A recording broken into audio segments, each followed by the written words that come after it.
Hello, welcome to சுவையான சமையலறை. நம்ம இந்த மாதிரி சக்கரவள்ளி கிழங்கு எடுத்துக்கலாம். ஏன் குழந்தைகளுக்கு இந்த சக்கரவள்ளி கிழங்கு தரணும்னா, அதில் விட்டமின் ஏ, சி, இரும்புச்சத்து, நார்ச்சத்து, பொட்டாசியம் இதெல்லாம் இருக்குது. நம்ம ஈவினிங் ஸ்நாக்ஸாக சக்கரவள்ளி கிழங்குல ஒரு சூப்பரான பஜ்ஜி செய்ய போகலாம். அங்கே சக்கரவள்ளி கிழங்குல பஜ்ஜி எப்படி செய்கிறதுன்னு பார்க்கலாம். இந்த மாதிரி தோல் சீவி வச்சுக்கணும். நம்ம சக்கரவள்ளி கிழங்கு தோல் சீவினதுக்கப்புறம் நம்ம பஜ்ஜி போடுறதுக்கு ஸ்லைஸ் வெட்டலாம். வாங்க ஸ்லைஸ் வெட்ட போகலாம். இந்த மாதிரி நீள் வாக்கில் வேணும்னா நீள் வாக்கில் கட் பண்ணி வச்சுக்கோங்க. இல்லைன்னா இந்த மாதிரி ரவுண்ட் ஷேப்பில் கட் பண்ணி வச்சுக்கோங்க. கட் பண்ணி வச்சு ஒரு அரை மணி நேரம் காய வச்சுக்கோங்க. பஜ்ஜிக்கு தேவையான மாவை கலந்துக்கலாம். இந்த மாதிரி பஜ்ஜி மாவு பதத்துக்கு கலக்கலாம்.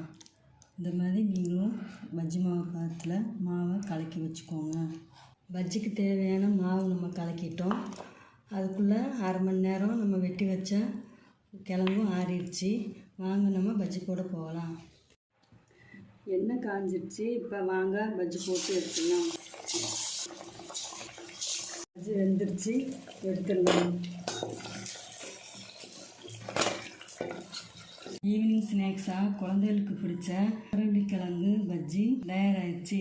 வாங்க இப்போ நம்ம குழந்தைகளுக்கு பரிமாறலாம். சூப்பராக சாஃப்டாக இருக்குது. குழந்தைங்களுக்கு கொடுங்க. குழந்தைங்க ஸ்கூலுக்கு போயிட்டு வந்து விரும்பி சாப்பிடுவாங்க. கொஞ்சமாக சட்னி செஞ்சு கொடுங்க. சட்னி செஞ்சு கொடுத்தீங்கன்னா அதை விட சூப்பராக விரும்பி குழந்தைங்க சாப்பிடுவாங்க.